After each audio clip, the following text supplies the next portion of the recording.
Subscribe to Jolpai and press the bell icon to never miss an update. Thank you.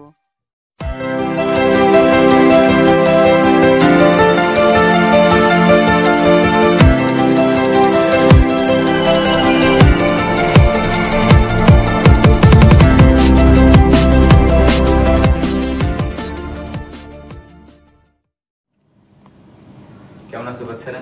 অনেকদিন পর তোমাদের সাথে দেখা। আসলে আমি অনেক ট্রাই করেছি রোজায় তোমাদেরকে ভিডিও দিব, গাইডলাইন দিব, কিন্তু রোজায় আমার হিউজ প্রেশার ছিল। কারণ রোজায় আমি প্রায় ইঞ্জিনিয়ারিং ইউনিভার্সিটির প্রতিটা ব্যাচে ক্লাস নিয়েছি। আমার সময় খুব কম ছিল, আমি চাইলেও আসতে পারিনি। তো কথা দিচ্ছি, এখন থেকে অবশ্যই ঈদের পর থেকে তোমরা আমাকে পাশে পাবে, সবসময় কাছে পাবে। তো এখন তোমাদের থেকে মেইন কথা বলছি যে ঈদের এই ছোট্ট ছুটিটা, এই ছোট্ট বন্ধটা তুমি কিভাবে ইউটিলাইজ করবে। কারণ তুমি গত এক মাস যে অ্যাডমিশন কোচিং করেছো, সেখানে তুমি যে অধ্যায়গুলো পড়েছো, সেই অধ্যায়গুলোর মধ্যে তুমি খেয়াল করে দেখবে যে যে পরীক্ষাগুলো হতো, তুমি ধরো 100-তে 20 পেতে, 10 পেতে, 5 পেতে, তুমি হতাশ হতে। তোমার ফ্রেন্ড মনে করো 80 পেতো, 70 পেতো, 60 পেতো, তো তোমার খুব কষ্ট লাগতো। কিন্তু আসলে তুমি হিসাব করে দেখো, তুমি যে 10, 15, 20 পেয়েছো, এই 20 নাম্বার, 10 নাম্বার, 5 নাম্বার তুমি কোন কোশ্চেনগুলোতে পেয়েছো, কোনগুলোতে তুমি পেয়েছো। তুমি যদি খুঁজে দেখো যে কোন প্রশ্নগুলো তুমি পেয়েছো, সেই প্রশ্নগুলো সিলেক্ট করে মাথায় রাখো। এবার রাখার পর তুমি কোশ্চেন ব্যাংক হাতে নাও। কোশ্চেন ব্যাংক হাতে নিয়ে তুমি দেখতে পাবে যে কোশ্চেন ব্যাংক বলতে আমি বুয়েট, রুয়েট, কুয়েট, জুয়েট, সাস্ট এবং ডিইউ ঢাকা ইউনিভার্সিটি লাস্ট 15-16 ইয়ার্সের কোশ্চেনের কথা বলছি। সেখানে তুমি দেখবে যে প্রশ্নগুলো আসছে সবগুলোই normal in average question, maximum in average question, প্রায় সহজ কোয়েশ্চেন, প্রায় 80%ই সহজ প্রশ্ন। আর তুমি ওই 80% যে সহজ প্রশ্নগুলো কোশ্চেন ব্যাংকে আছে, সেই প্রশ্নগুলোতেই তোমার যে অ্যাডমিশন টেস্টে এখন যে পরীক্ষাগুলো হচ্ছে বিভিন্ন কোচিংয়ে, বিভিন্ন প্রতিষ্ঠানে, তুমি যে 100-র মধ্যে যে 20 পাচ্ছ, 10 পাচ্ছ, 5 পাচ্ছ, 7 পাচ্ছ, তুমি দেখবা ইন অ্যাভারেজ ওই কোশ্চেনগুলোতেই তুমি পাচ্ছ।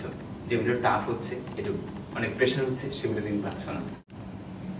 তোমাদের ভর্তি কোচিংয়ে যে পরীক্ষাগুলো হয়, তো সেখানে 25% ইন অ্যাভারেজ প্রশ্ন থাকে, বাকি 75% একটু ডেপ বা টাফ লেভেলের কোশ্চেন থাকে। এবার তুমি দেখো ভর্তি কোচিংয়ে যে ইন অ্যাভারেজ 25% কোশ্চেন থাকে আর টাফ থাকে 75%। ঠিক উল্টোভাবে তুমি যদি কোশ্চেন ব্যাংকে যাও, দেখবে যে ইন অ্যাভারেজ 75%, টাফ থাকে 25%। উল্টো হয়ে গেছে ব্যাপারটা। তার মানে তুমি যে 25% ভর্তি কোচিংয়ে পারো আর কোশ্চেন ব্যাংকে সেটা 75% হয়ে দাঁড়ায়। তার মানে তুমি 100-তে কোনো কোচিংয়ে যদি ন্যাচারালি 25 পাও, আর ভর্তি কোচিংয়ে সেটা ওই কোশ্চেন ব্যাংকের প্রশ্ন হিসেবে 75 পাবে। তার মানে দাঁড়ালো কি, তুমি বুয়েট, রুয়েট, কুয়েট, জুয়েট, সাস্ট এবং ডিউর কোয়েশ্চেনে তুমি যদি 50% নাম্বার পাও, অ্যাটলিস্ট 50% পাও, তুমি সেখানে চান্স পাবে। বিকজ বুয়েটে 600 নাম্বারের পরীক্ষায় যদি কেউ 300 নাম্বার পায়, সে বুয়েটে চান্স পায়, 1030-এর মধ্যে তার পজিশন থাকবে ইনশাআল্লাহ। বিকজ 2000 থেকে 2016 পর্যন্ত, লাস্ট ইয়ারে 17 বছর, যে শেষ পার্সন বুয়েটে চান্স পেয়েছে, অর্থাৎ যে লাস্ট ম্যান বুয়েটের, তার নাম্বার ছিল অ্যাপ্রক্সিমেট 270 থেকে 300-এর মধ্যে ঘোরাফেরা করত। তার মানে 50% নাম্বার খুবই সেফ। ডিইউতে একই অবস্থা, 120-এর মধ্যে 60-র উপরে পেলেই মোটামুটি তুমি শিওর চান্স, একেবারে রুয়েট, কুয়েট, জুয়েট এবং সাস্টে। তার মানে তুমি যদি আজকে বিভিন্ন কোচিংয়ে 25% নাম্বার পাও, মানে কি 100-তে 25 পাও, কোয়েশ্চেন ব্যাংকে সেটা দাঁড়ায় কি 75%।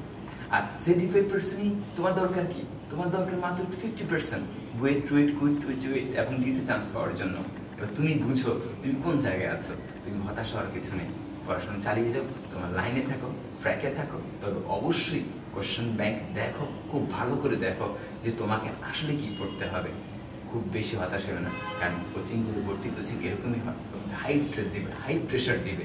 তুমি খুব ক্লেভার হবে যদি তুমি বুঝতে পারো যে তোমার কোন প্রশ্নগুলো সত্যি লাগবে। যদি বুঝো, কোশ্চেন ব্যাংকগুলো ফিল করে, রিয়ালাইজ করে, তাহলে তোমার মনের মধ্যে কনফিডেন্স থাকবে।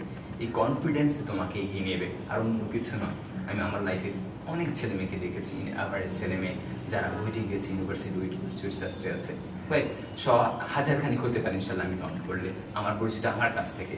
তো তারা একটাই তাদের অ্যাসেট ছিল, একটাই তাদের কনফিডেন্স ছিল যে হ্যাঁ আমি পারবো। বিকজ কোশ্চেন ব্যাংকের যে আদরে যে প্রশ্নগুলো আছে, এগুলো আমি বেশি বেশি প্র্যাকটিস করব। একটা অঙ্ক আমি 10 বার করব, 10টা অঙ্ক আমি কখনো একবার করে কখনো এই কাজ করবো না, কনফিডেন্স নষ্ট করবো না। এই জন্য আমি বলছি তোমরা কোশ্চেন ব্যাংক দেখো, তার সাথে মিল রেখে প্রিপারেশন কমপ্লিট করো। গত এক মাস তোমার কোচিং যে অধ্যায়গুলো পড়েছো, ফিজিক্সের প্রথম 5টা অধ্যায়, তারপর ম্যাথের প্রথম 4টা অধ্যায়, কেমিস্ট্রির প্রথম 3টা অধ্যায় পড়েছো, সেই পড়াগুলোর মধ্যে তোমরা এই ঈদের ছুটিতে সেই অধ্যায়গুলো কোশ্চেন ব্যাংকে যতগুলো প্রশ্ন আছে, নট অনলি বুয়েট, রুয়েট, কুয়েট, চুয়েট, সাস, ডিউতে সবগুলো রিভিশন দাও, ভালো করে ফিল করো, এই মেকআপটা করে নাও প্লিজ। এটি একদম মোক্ষম সময়। তোমরা অবশ্যই ঈদের আনন্দ করবে, অবশ্যই ঈদে ভালো কিছু করবে, ভালোভাবে সময় কাটাবে, তবে অবশ্যই পাশাপাশি ইন অ্যাভারেজ এই অংশটাকে ক্লিয়ার করে দিবে। আমি চাইনি ঈদের দিনে তোমরা পড়ো, আমি চাই মজা করো, এনজয় করো। কারণ গত এক মাসে যে স্ট্রেস পড়েছে, যে পরিমাণ মানসিকভাবে হতাশ হয়েছে, যে পরিমাণ এনার্জি লস হয়েছে, সেই এনার্জিটা তোমরা এই এক সপ্তাহে উঠিয়ে রাখো। হ্যাঁ, ফিজিক্যালি স্ট্রেংথ উঠাবে, বেশি ভালো ভালো খেয়ে অবশ্যই ঈদের ছুটিতে, এবং মেন্টালি ডিসহার্টেড হওয়ার পর যে মেন্টাল স্ট্রেসটা পড়েছে সেইটা তুমি রিকভার করবে। Use in question bank please, BUET, RUET, KUET, CUET, SUST এবং ডিউ। তাহলেই বুঝতে পারবে তোমার পক্ষে সম্ভব। অবশ্যই। আর বাচ্চারা, ঈদের আনন্দ ভাগাভাগি করার জন্য ঈদের দিন রাত 10টার পর আমাদের ফেসবুক গ্রুপ জলপাই লাইভে আমি থাকবো ইনশাল্লাহ। তোমাদের আমন্ত্রণ রইল, দেখা হবে। ভালো থেকো, বেস্ট অফ লাক।